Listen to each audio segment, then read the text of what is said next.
what I'm going to say now is really a pleasure to talk about.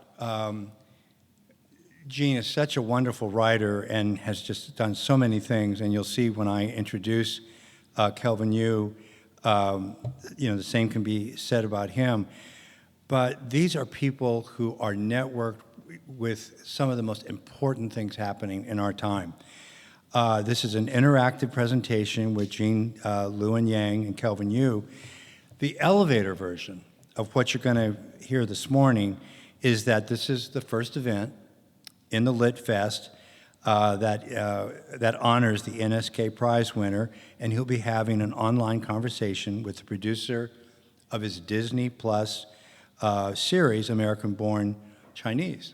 That's the elevator version, pure and simple. The fact is that we live in a media environment that is reshaping and redefining what media is. This is an incredible time that we're living through right now. 2 decades ago, that short a time passed, we knew what TV was. You know, it came on your aerial or cable, whatever, and you watched it. We knew what film was. You go to the theater and, see films. We knew what radio was. It wasn't complicated. Now, however, and this is probably upsetting to some people and very exciting to many others, now with streaming and new hybrid forms of media appearing on a regular basis, the old media designations have less and less value. I think a lot of my students, if I say, do you watch TV? I don't think they would know what I'm talking about. I think things have progressed that far. The old media environment, we might say, if we want to be slightly critical or alarmed, has been fractured, but the reality is what is emerging is fluid, wide-ranging, and it's happening very fast. The 2 guests for the discussion this morning are each, and this is what's really exciting, are each drivers and very important participants in the current media environment. I don't think we could pick better people to talk about what is happening right now in the media that's currently taking shape in the US and worldwide. Gene Luen Yang is an American cartoonist and graphic novelist. He's a frequent lecturer on the subjects of graphic novels and comics, and is the author of American Born Chinese, which is now an acclaimed Disney Plus series, and many other works. In 2016, the US Library of Congress named him Ambassador for Young People's Literature, and that same year, he became the 3rd graphic novelist alongside Lauren Redniss to receive a MacArthur Fellowship, what people call the Genius Award. Some of you aren't aware of this. It's a very big deal. It's like getting the Nobel Prize. You get the MacArthur Genius Award, and everybody around the earth knows about it.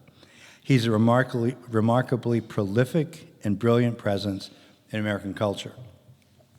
Kelvin Yu is a celebrated actor, writer, and producer. His credits include, you ready for this? Bob's Burgers. I never thought I would meet or see one of the producers of Bob's Burgers, The Haunting, Central Park, and many other films and TV shows. He is a one-man studio for writing, producing, and acting, a true Renaissance man. He's here today, will be here today virtually as the executive producer, what they call the showrunner, of Gene Yang's American Born Chinese on the Disney Plus channel. He too is a remarkably prolific and brilliant presence to contemporary American and world literature. Please put your hands together for Gene Luen Yang and Kelvin Yu. We can be right here. Good morning. Good morning, everyone. So Kelvin's going to be showing up on the screen right here, right?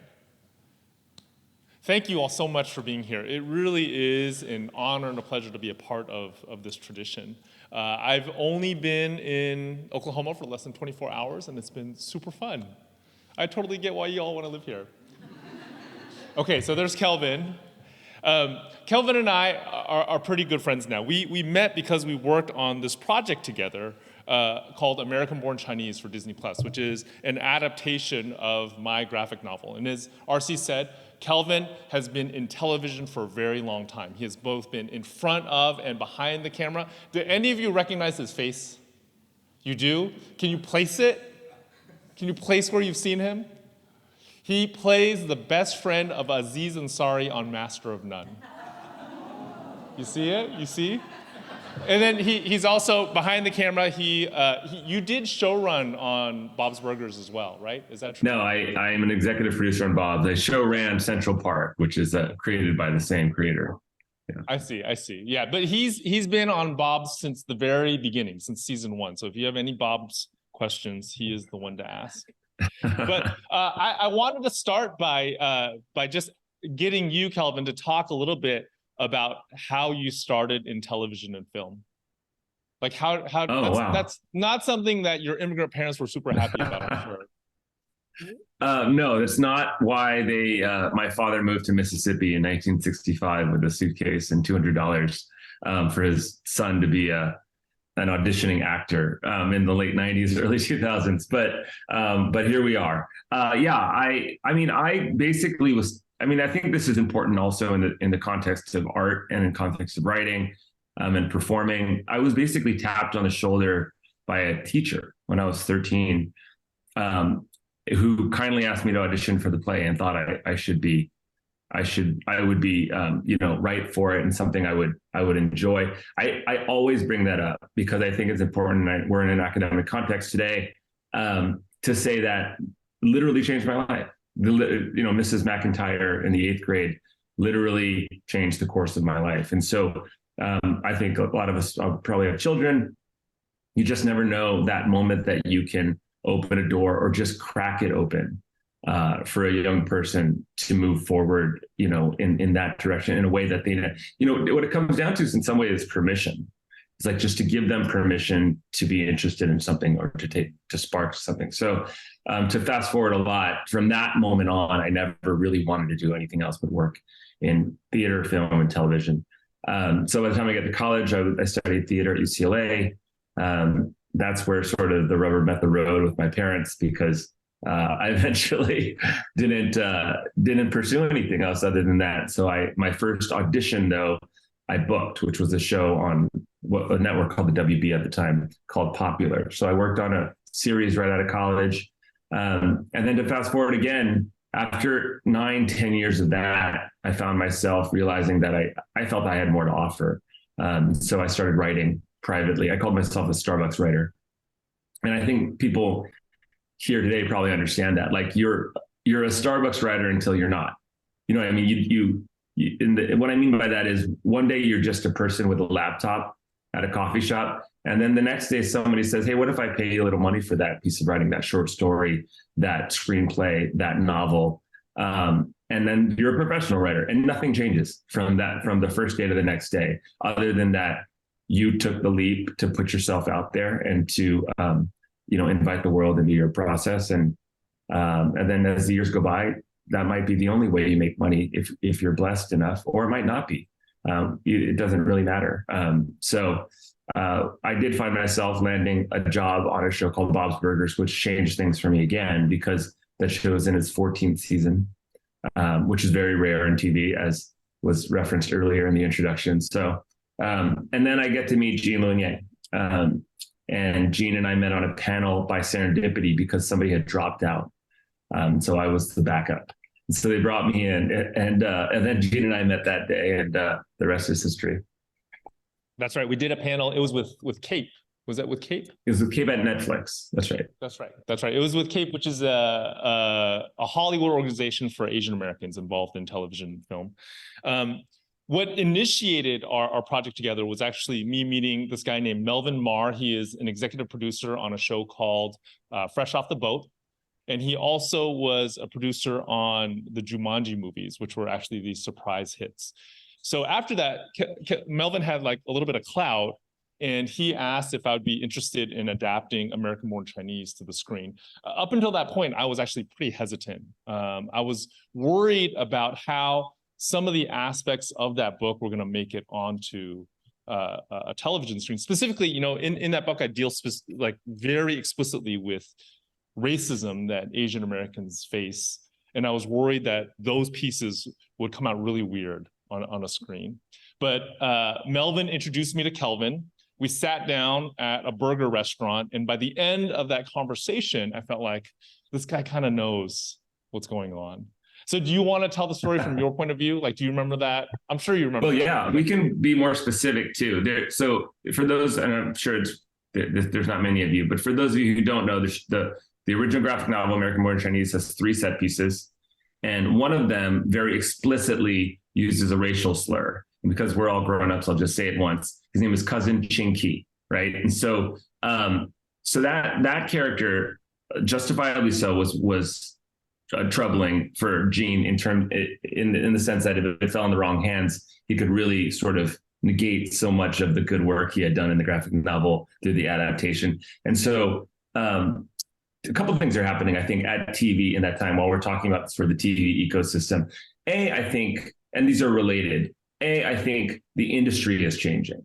I think, obviously the rise of Netflix and streaming and sort of a disintegration of those 3 networks that we all grew up with, or maybe those 50 cable channels, which turned into 500, which now it seems like each streamer has 500 shows on it. And so the industry is changing. And then the second thing that's happening, I think, is audiences are changing.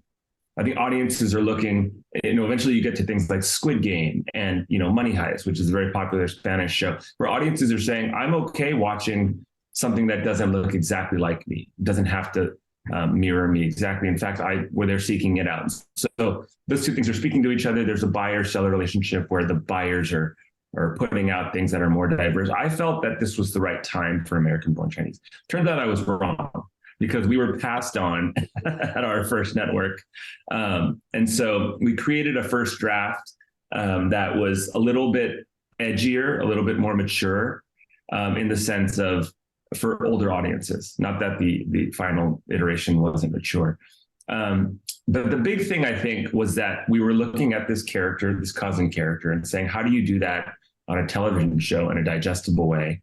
And for me, the answer, and this is always true for me as an actor, is you take the problem and you say it out loud, and you bake it into your process. And so if Gene was worried about that cousin being what they call clipped onto TikTok and things like that out of context, what if that's the plot in the show? What if we make the cousin character a beloved nostalgic character for the 90s, and he's being clipped into TikTok and Instagram, things like that? And so we just put it right in the show. So the characters that he's talking about is like an explicit representation of a lot of the stereotypical images that Asian Americans grow up with. When that character made the leap onto the screen, he became this 90s character from a 90s sitcom that was played by Ke Huy Quan. I think out of all of the roles on that show, that was probably the most difficult. Now, this is the very first time I've ever had any sort of dealings with Hollywood. And what I've realized coming out of my experience is getting something made in Hollywood is kind of like winning the lottery. You have to have all of these different pieces line up, and we did. One thing that happened for us was the early pilot script was sent to Destin Cretton, who also directed a small movie called Shang-Chi. When Shang-Chi came out, it did very well. And then Disney was very interested in whatever Destin wanted to do next. And Destin chose our show to do next. Because of Destin's involvement, we were able to recruit Michelle Yeoh. And with Michelle Yeoh, almost everybody wanted to be involved in the show. So that was happening on a micro level. On a macro level, I do think things have shifted for storytelling, especially for storytelling that grows out of minority communities. Is that something that you've seen? You've been involved in Hollywood for 15 years now, is that right? Almost 20? Unfortunately, you're off by 10, like almost 25 years. 25 years. Yeah. Okay. Yeah. 25 years. So Late have 90s. you seen that macro shift, like an openness to? Yes, I have. I fear that it's a little bit of an anomaly that will regress to the mean eventually, because we're living through another inflection point where things are going to constrict again, and I think they're going to make less shows now after these 2 strikes. That's a different panel we can do, but yeah, there was this big boom. You had shows like Master of None, shows like Atlanta, Now you have shows like Reservation Dogs and things like that that are, Pose, that are really deep dives into micro or into subcultures. And so there's a little bit of an appetite. It's question mark how broad and mainstream those shows are, but it did allow for a lot of really, really wonderful storytelling to take place over the last 6-7 years, I would say. Yeah. Now zooming in on the American-born Chinese show itself, we started filming at the beginning of 2022. That's right, February 14th. And then both Kelvin and I were executive producers on that show. I didn't really know what that meant before I started working on this. It was something that Melvin insisted on. Afterwards, I realized it's a title that comes with a bunch of different roles. So for me specifically, what it meant was I was kind of a consultant on the show. Anytime Kelvin needed to bounce an idea off of somebody, I was one of the people in his roster that he could call. Kelvin is an executive producer, and he's also the showrunner. Before I got involved, I didn't totally know what that job meant. Now that I've seen what Kelvin went through, I think it's kind of a terrible job. Yeah. But do you want to talk about that, being a showrunner? Like, what does that Sure. entail? And what specifically did you have to do for American-born Chinese?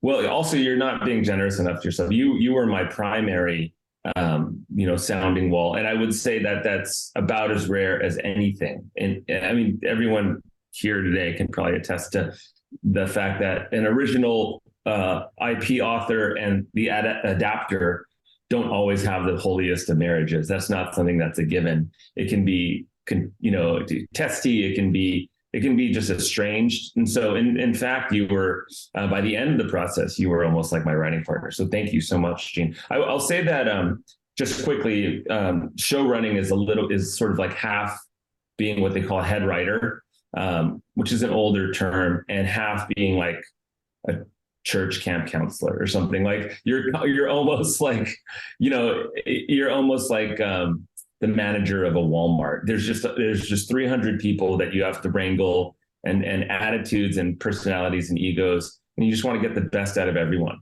And you're also hoping that everyone helps.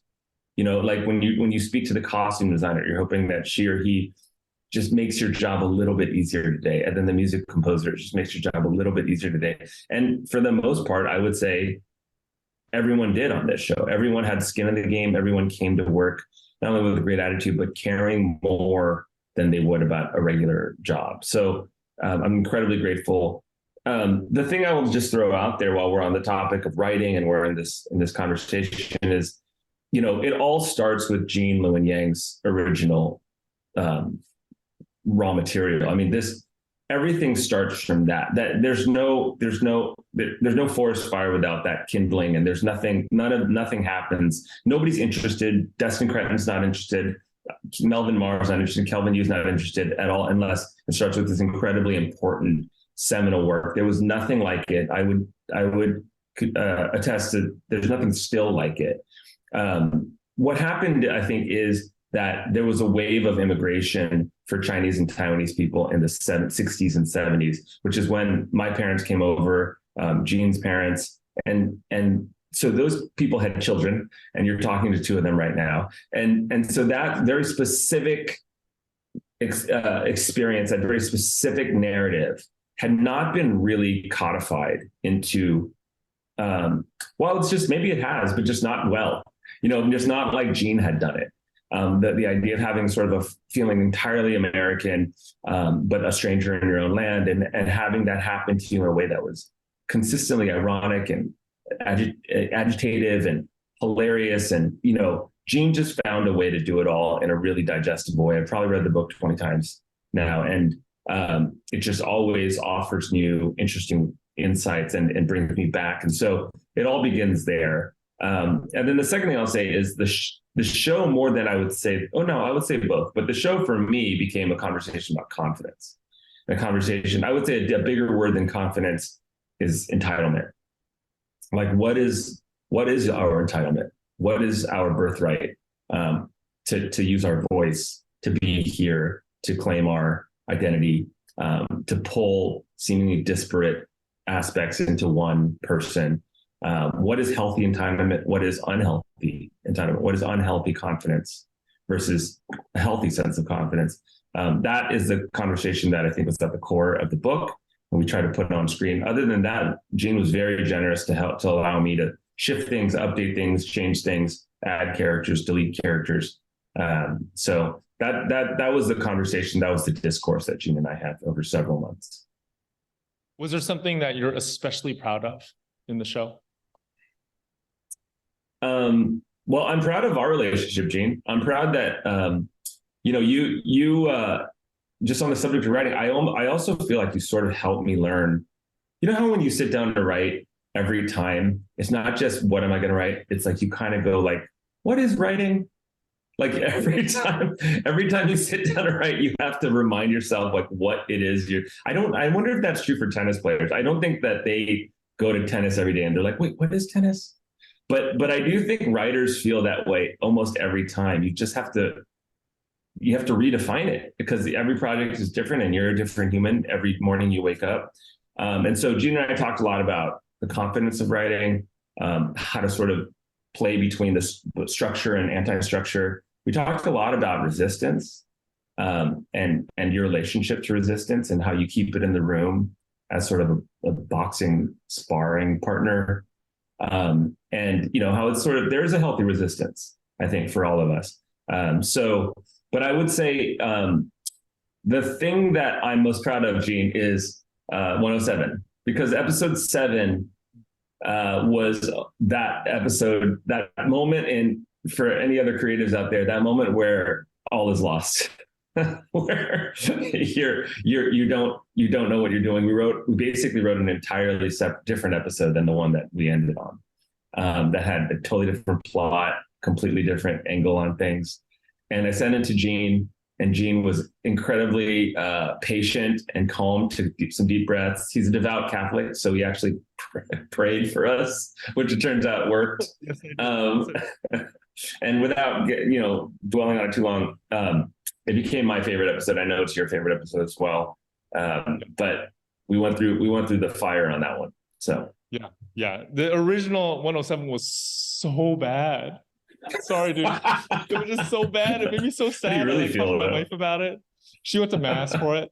It was just so bad. And then now, like episode 7, in my opinion, is like I don't know. There are multiple episodes that are incredibly good, in my opinion. I'm obviously biased, but I do think episode 107 pulls off the most sophisticated trick in the entire season. It's I get why you're proud of that episode for sure.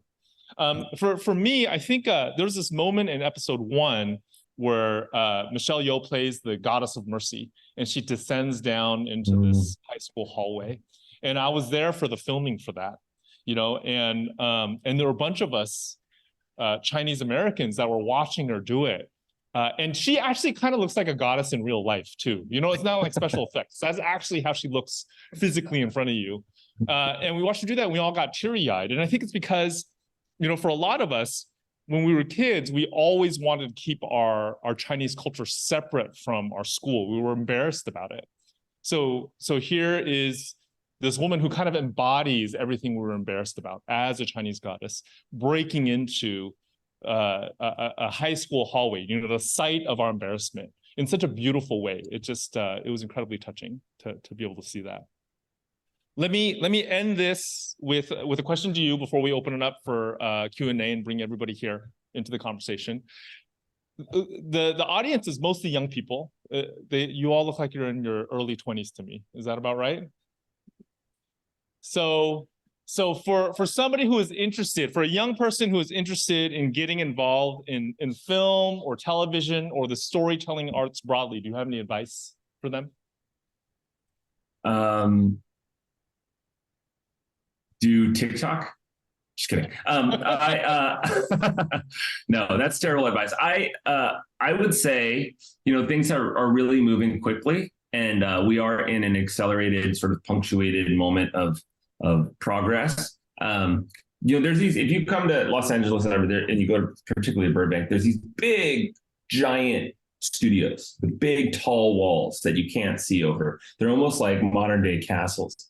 They're there to protect the sound stages and the expensive camera equipment and sound equipment.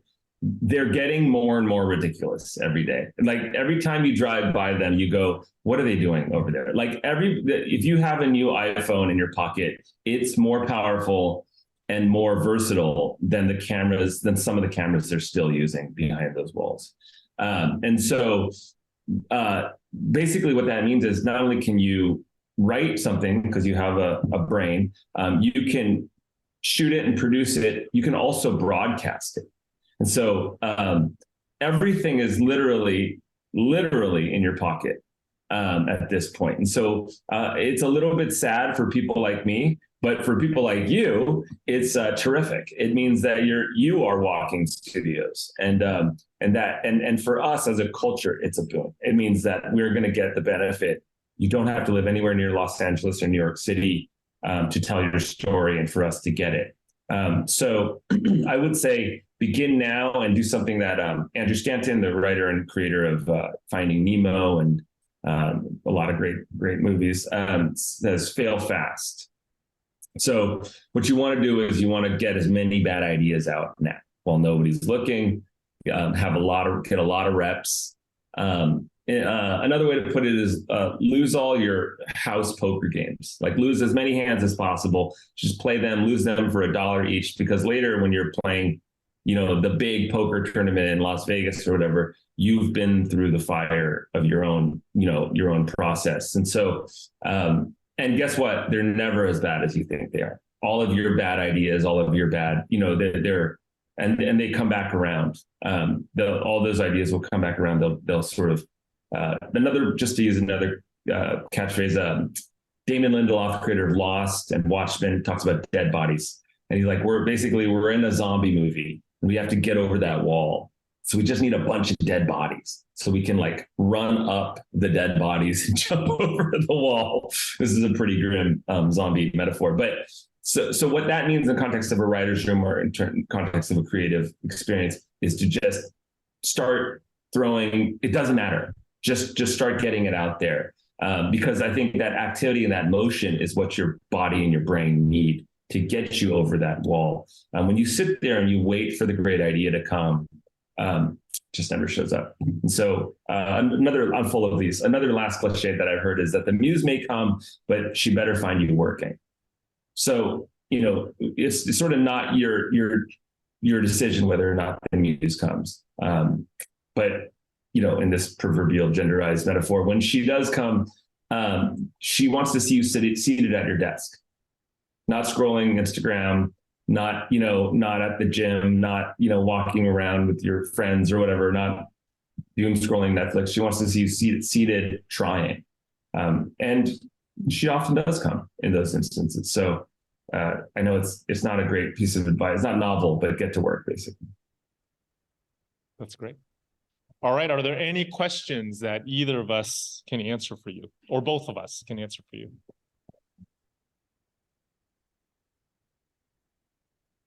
Hi, I was wondering what was the process, because in the novel, there's kind of a distinct three-story structure that ties together in the end. What was the process of adapting that into the TV show, where we see they all kind of flow together into this journey for Jin in getting involved in this battle between mythological gods? What was the process of that adaptation? Yeah. So the question is, in the book, there are 3 distinctive storylines. In the show, they collapse together, and I think they collapse together fairly early on, right? They collapse together by the end of episode 1. So that was actually a very long discussion. I think part of that was necessitated by a decision early on to adapt the book not as a film but as a television series. So the book is only 200 pages long. There's only a set amount of plot points that we could have pulled from. And once we decided to make a television series has to be open-ended. So the world that a television series is set in has to be much more full. Do you want to talk a little bit more about that, Kelvin? You still with us, Kelvin? Hi. Oh. Uh-oh. I can hear you perfectly. And let me log back. Okay, you froze a little bit. It's not a bad freeze. It's not an awkward freeze. You're actually smiling, but you did freeze a little bit.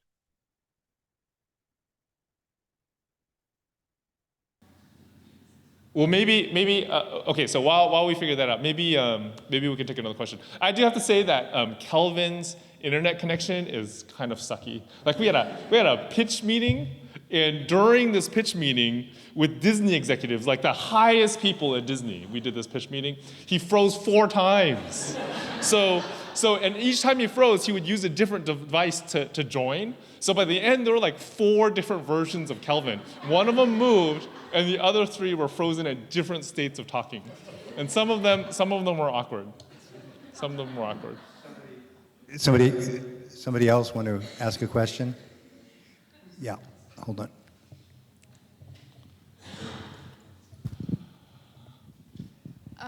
What was the first media you ever used? What was the first medium I ever used? Yes, Is like that what you're asking? painting, drawing, or I see. sketching. So as a kid, I mean, I started drawing before I can remember. And I think that's true for most of us, right? Most of us draw before we can remember, but it's just that some of us stop. So if you're talking all the way back then, I think it was crayons. As an adult, the very first medium I used was I drew on Bristol board, and I used a bottle of India ink and also a sable hair brush. And I did that because I read this book called How to Draw Comics the Marvel Way, and Stan Lee told me that's how I had to do it. But then after I got into comics, and I started meeting other cartoonists, I realized not every cartoonist uses the same set of tools. So eventually I moved on to drawing on this kind of paper called vellum, which is thinner and a little bit see-through, and then inking with these Japanese brush pens. So I didn't have that bottle of ink anymore. All right, so you're back. Have you already talked about the fact that the first iteration of American Born Chinese was made at Kinko's? Oh yeah, I haven't yet. Yeah. So I started my career as a self-publisher, which is a fancy way of saying I would write and draw my comics, and then I would run them off at Kinko's. Do y'all know what Kinko's is? Okay, you do. It's called FedEx Office now. They have a whole bunch of Xerox machines there. You know what a Xerox machine is, right? Okay. And then I would Xerox these copies, and I would staple them by hand into books, and then I would sell them at shows. I'd sell them at comic book conventions. So I'd sell 16 copies over a weekend. So to go from that to now working with Kelvin and bringing that story to Disney Plus has been kind of wild. It's been nuts. So the question that was asked before you froze. Yeah, I heard it. Okay. Do you want to talk about that? Yeah, it was about, there were the main challenges for bringing this book, and they were legion. I mean, the book is incredible because it's novel, because it doesn't fit, it doesn't feel like another sort of hero's journey type Disney show. And so the main challenges were, one, almost the number one thing was, how do we do the Gene Luen Yang trick? How do you take these 3 stories and weave them together? And when do you do it? Do you do it at the end of episode 1? Do you do it in the middle of the season? Or do you do it at the end of the season, the way Gene did it in the book? And it's not just key because it's clever. It's key because it's sort of the point of the whole thing. It's about a kid who feels like he's got it's about the experience of a reader flipping the pages and feeling like they're reading 3 different stories and realizing they're reading one. And that's really important. And that's sort of the big epiphany of the book. And so how did we do that or try to achieve anything like that? And we decided that the audience didn't probably want to watch, a whole episode of one world, another episode of another world, that they might not be down for that much kind of inconsistency and unpredictability. So in fact, we were going to weave them throughout from episode to episode. The second thing was updating, because the book was written in the early 2000s, but took place somewhere in the mid 90s, possibly, or the early 90s. And the third thing was the cousin character. Those were the 3 big sort of whoppers to go up against, the big dragons to slay. In terms of, I guess I might spoil the show, but it's been out for a minute. So in terms of the coalescing of the storylines, it was through Key's character, the cousin character. we felt that if he was an inciting incident in the first episode and something happened that sort of indicated, a shame or a self kind of like degradation in our main character, if there was a way for that character to come back later in the season, and that's why 107 is so affecting, I think, then that might bring our worlds together. And then, the gods world, that's sort of the easy part, because that's something you do see in Disney type shows, whether it's Marvel or Percy Jackson or Harry Potter. That was like in some ways the easiest. So it was trying to find a way for that cousin character, which ended up being Freddie Wong, and our main character was just a 15-year-old kid in, Middletown, America, to come together. Yeah. And we couldn't collapse it the same way it collapsed in the book. I think it might have worked if the show had been animated, but in live action, that particular method of collapsing just wouldn't have worked. So what Kelvin and his writing team came up with, especially in 107, with the equivalent of the cousin character touching Jin's life, I thought was so clever. I thought it was incredibly smart. Other questions? And listen, I want to caution you, don't be shy. You don't want to regret later that you had questions you didn't ask. When are you going to have access to people like this again, right? This is a big deal. So this can be in like multiple fields, but I was wondering, when you were starting out, maybe what were or who were your inspirations for like storytelling, and also were there like any significant Asian American inspirations for you, or did like the lack of that representation kind of motivate you to tell your own story? For me, on the cartooning side, I really looked up to a guy named Jeff Smith, who's maybe about 10 years older than me. He was a self-publisher. He did a graphic novel series called Bone, which I bet some of you have read. And then I was also a big fan of Linda Berry, who is an alternative cartoonist. She's a Filipino-American alternative cartoonist. But really, I think the Asian American influence came from my peer group. So I hung out with a group of other Asian American cartoonists like Jason Shiga and Lark Pien and Derek Kirk Kim. And we would look at each other's work. We were friends, we would look at each other's work and we would critique it. And that's kind of how I got started. How about you on your side? Well, I was, and Gene always makes fun of me for this, but I was a real Shakespeare head growing up. I just was the cool kid in the library reading Shakespeare when I was 15 Is that really years cool old. though? You know how cool kids read Shakespeare? I was like the really cool kid reading Shakespeare.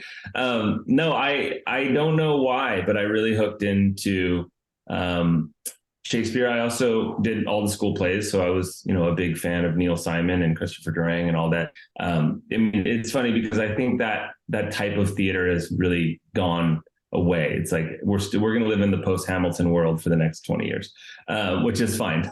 I loved Hamilton, but and then on the acting side at the time, I would say it was all sort of your torture artists, the Sean Penns and the Gary Oldmans, and I think I changed, especially because my first writing job was Bob's Burgers, and so what I found in Bob's Burgers was that you could make a show that was for everybody. And that was really funny at the same time, that didn't have to have teeth or punch down. There was a niceness to Bob's in the first couple of seasons that many people told us was not going to work, because the really popular shows at the time were Family Guy and South Park and those kinds of sort of, and those shows are incredible. I mean, those shows are, laugh out loud funny, but they were not Bob's. Bob's had a niceness. We sort of pulled our punches, so to speak, in every turn, and yet it worked and it found its home. And so my takeaway from that as a writer was that you can be additive and you can be responsible and you can bring light to the world. And I think right around that time, the world needed it a lot too, and so young people found the show, and so from a writing standpoint, I would say Lauren Bouchard has been a big effect on my life as well, the creator of Bob's Burgers. Kelvin, can I do a follow-up on Bob's Burgers? Just to be really clear, Sure. I don't watch it all the time, but I've probably seen 60 episodes, over time. From your perspective as a producer, what do you think it is that drives the heart of the show that's made it such a huge success, found such a big audience? What do you think of as critical to the show, that the part that you would never change because it's what the show is about and it's what reaches an audience? How as a producer, writer, do you think about that? I would say this. I think I've read every Gene Luen Yang book. I would say there's a lot of overlap, actually, and I've never actually thought about it this way. So it's funny. This is the world premiere of me talking about it in front of people. But I would say it's three things that I encounter with Gene's writing as well, which is heart, smart, and humor. Right? It's there in every Bob's episode, in every piece of Gene Luen Yang's writing. I think there's so much heart, and it comes from a place that starts there. It's not even about what above the neck or some clever cultural spin on things. It just comes from a true place that's human, which is why such a large audience has found his writing outside of Asian American community or even the cartoon community. And then there is a smartness, though, because Gene is sort of like, Gene looks like a computer engineer, but he's sort of a rock star. Actually, when you talk to him, like, he's sort of a rebel in the way he thinks about writing and the way he thinks about creative spaces and creative structure. And then the last thing I think is just humor. Everything Gene does has just a hint of humor. Specifically to Bob's Burgers, I would say, we found early in season 1, if you've seen any of those early episodes, that he has 3 very weird kids. And some of the humor, so much of the humor came from the fact that the parents never judged them, that we never called them nerds. The stories were never about them being ostracized or alienated. It was just a world where kids are weird. And now that I have young kids, you realize that that's just more true than not. Kids are just, all kids are weird. They don't. And I think that was a safe space for people to come to. Tina's weird in her way, and Gene's weird in his way, and Louis is weird in her way. And so there was a lot of, I think that's at the heart of it, is an unspoken acceptance and permissiveness within that family that I think people are really drawn to. Somebody else. Okay. So in the show, especially with the production and the storytelling and a lot with the fight choreography, it's very reminiscent of like these old Chinese fantasy old dynasty shows. So I was just kind of curious about the birth of that idea and incorporating that into this more Western style show, I guess. And like the preparation that went into, like, especially with the fight choreo and stuff. Yeah. So the fight choreo was done by a guy named Peng Zhang, who did the fight choreography for Shang-Chi. So Dustin brought him over as part of the team. Do you want to talk about that? The sort of the melding of the aesthetics from old Chinese shows. That's done very explicitly, especially in episode 4. Episode 4 is probably the most controversial episode. I would say it's the weirdest episode on Disney Plus in a good way. Out of all the things on Disney Plus, episode 4 of American Chinese is very weird. Yeah, I'll just briefly say, the show, because of Gene's writing, allows us to play with genre. Can you hear me, Gene? Yep. You're good. Okay, just making sure. It allows us to. So you see, a 90s sitcom. You see sort of your coming of age Disney Plus type show. You see what they call wuxia film in the opening sequence of that first episode, in a lot of this fight choreography, what they call wire work. And so there would be times where we would have 3 monitors running and different units shooting. And one unit would be shooting a 90s sitcom with Ki Kwan getting a fan dropped on his head. Another unit would be shooting Jin sitting in his bed, kind of wringing his hands over the girl that he's in love with, like any Disney Plus show. And then the third unit would be shooting like a monkey fighting a bull, in a hallway somewhere. And we're like, this is all the same show. This makes no sense. But that's at the heart of what we were trying to do and what we were trying to bring to the audience. And so that specific wuxia film, just in case you're ever wondering, We also had people like Daniel Wu, who's a huge Hong Kong movie star, action star. We had obviously Michelle Yeoh, who's the queen of Hong Kong martial arts cinema. If you're ever wondering what the trick is to those sequences and to those, it's repetition. They just do it over and over and over again, and they don't stop until they get it right. And Peng, who's our fight coordinator, was just screaming in the microphone to do it again, do it again, do it again. And so what you finally see is such a small peak of the tip of the iceberg of this huge amount of work and thought that goes into each of those. So they're incredible artists, all of those people. We've got time just for a few more questions.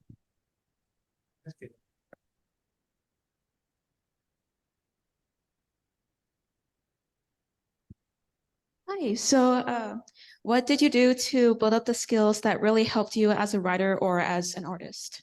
So what do we do to develop our skills as a writer or as an artist? I mean, I think the big thing is practice, is setting aside time every week or every day if you can manage it to practice your craft. And for me, when I started working on comics, I was living with these 3 college friends. I just graduated from college. I knew I wanted to do comics. I was not sure I had the discipline to actually finish a comic book.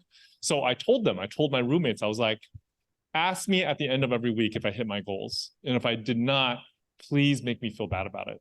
And they were like really good about it. So even now to this day in my career, I can hear them kind of like yelling at me, and that keeps me going. That helps me finish. You have any Yeah, I mean, I agree with that. You sent me that book, The War of Art by Stephen Pressman, where he talks about hard hat lunch pail writing, where you essentially clock in, you write for 3 hours, eat a sandwich, and then write for 3 more hours and then call it a day. I think showing up to writing, it creates, it's basically you're creating a space for, in your life for writing and for creativity. The other thing I would just throw out there is that I watch anything for 15 minutes. Like, the days are, life is only so long, so you don't have to watch the whole movie if you realize it stinks. But you have access to a lot of stuff now. So if somebody mentions, The Heartbreak Kid, old movie, Charles Grodin movie, and you've never heard of it or seen it, and you don't know who Elaine May is, you can watch 15 minutes of that on HBO Max. And so, or you can order something on Amazon and read 15 pages of it. And if you love it, read the whole thing, so I think consuming things is really an advantage these days as well. We're actually going to need to set up for the next segment. Would you please join me in thanking Gene Yang and Kelvin Yu for this wonderful session? Thanks, Kelvin. Thank you. Thank you all so much. And congratulations, Gene. Yeah, thank you. Thank you.